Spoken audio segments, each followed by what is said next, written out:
For centuries, starting with slavery, followed by Jim Crow segregation, racism has been a fault line running straight through the American experience. Race has shaped where Black people could live, how they saw themselves, and what kind of future they could hope to achieve.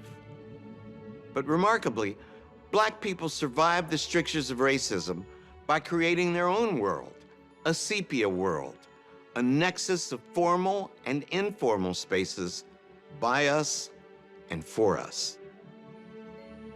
When we talk about Black social networks, what we're really talking about is how Black people create spaces where we can be seen and where we can be heard by each other. They're a place to, celebrate. That often gets overlooked. When we talk about Black life, particularly in America, it's like, sometimes you just want to celebrate how dope it is to be Black. And that's important, particularly in a country that the best you can say is misunderstands Black people, and the most damning thing you can say is doesn't care about Black people. Generation after generation, these organizations, institutions, and social networks have been a shelter in the storm, a place from which to demand that America confront its failures and finally live up to its ideals.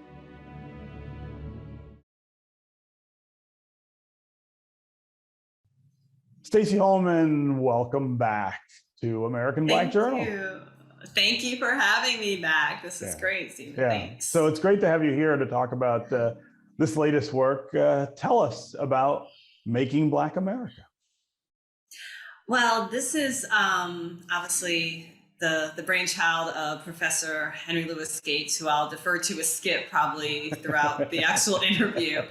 And he is really interested. This is coming off the heels of the Black church, and he's really interested in social networks, organizations, particularly secret societies. And he starts with, the Prince Hall Masons. Mm-hmm. And this is looking at, the spaces, the places, the people, the organizations that African Americans or Black people, people will get that when they see the series, that we created for us, by us, behind the veil, outside of the white gaze, where we could just, let down our, our hair. We could just take off that mask. We could just be. So it strikes me that a lot of the institutions that we're talking about here, they were not Black by intention, but by exclusion, right?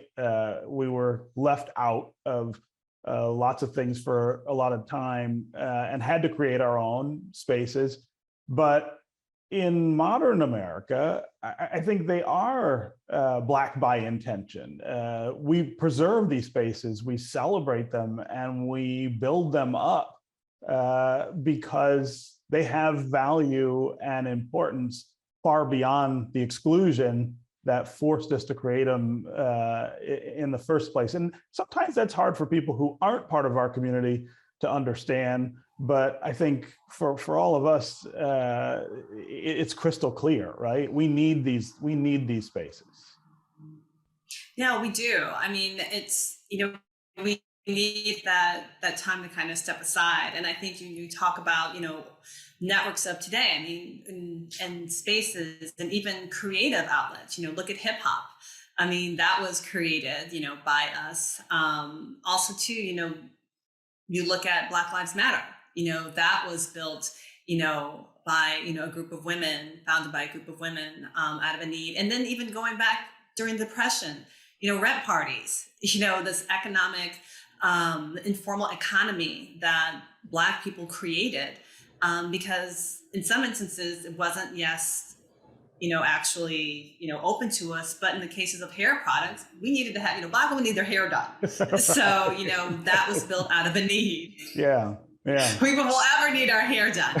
So, so I think it was really, so it's just, really just finding that, creating those spaces and those places that are meeting the need of that particular community. Yeah. That's not always a response, as you said. So I also always think that resilience plays such a incredibly important part of Black existence and Black history. And here again, so many of these institutions are about that resilience, about, again, preserving ourselves, preserving our culture, in the face of a society that doesn't always allow us really to do that in other spaces. Yeah, I mean, I think it's, Black joy is a really big theme throughout this. And I think, just the agency that we have needs to be celebrated. And also too, outside of struggle, it's not always, we're not always talking about, or not always living in it. We're resilient because we step outside of it sometimes. We're resilient because we go to,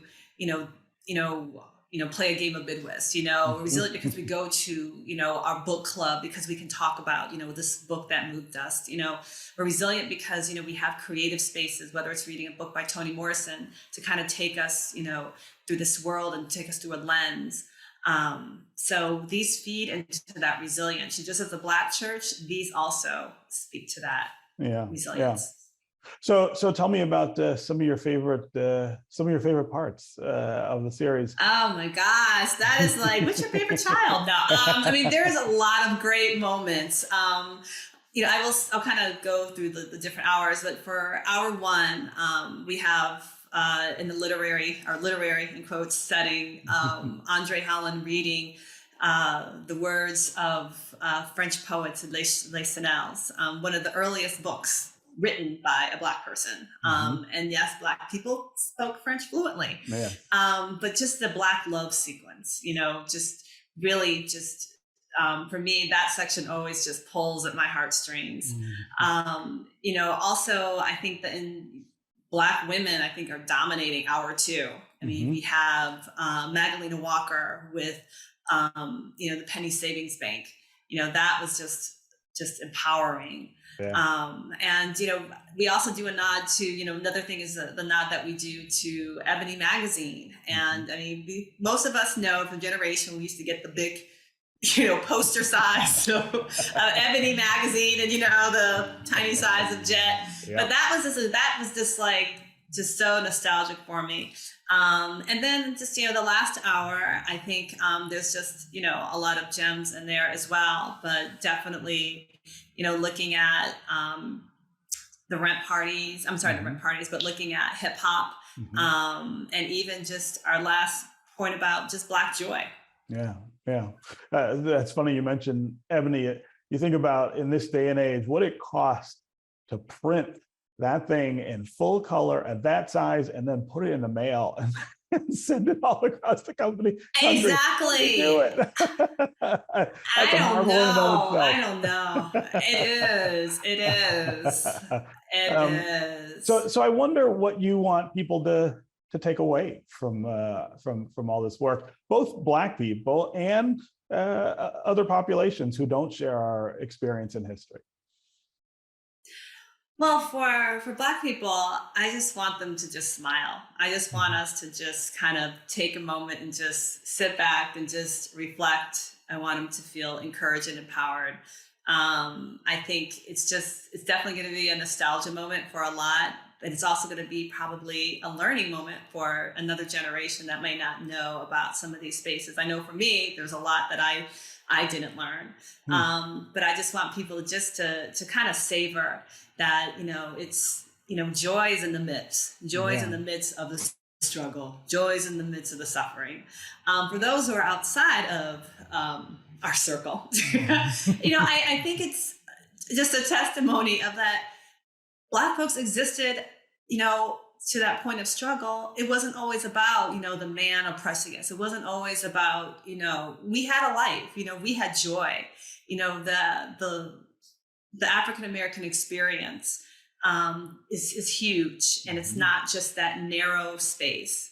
It's not just that one note, but it crosses everything from politics to social. Obviously, we know about religion, financial, that, we had agency. We continue to have agency. So I think it'll be a moment of just showing that Black excellence lives in so many spaces. Yeah. And it's I think it's an important point that we need people outside our community to watch this, to know about us, and Yes. to Yes. smile with us about Yes. our history. Yeah. Yeah. Yeah, and I think just overall too, this speaks about the importance of community. I mean, I think all of us coming out of a pandemic, some people are a little bit, shy of gathering, but we see the importance of community. We see the importance of just being in a space, and not even the church, in a space to just gather, just to, play a game of cards, or just to laugh, just to be, yes. Yeah. All right, Stacey Holman, always great to have you here. Congratulations again on making Black America. Thank you. Yeah. Thank you so much, Stephen. Such a pleasure.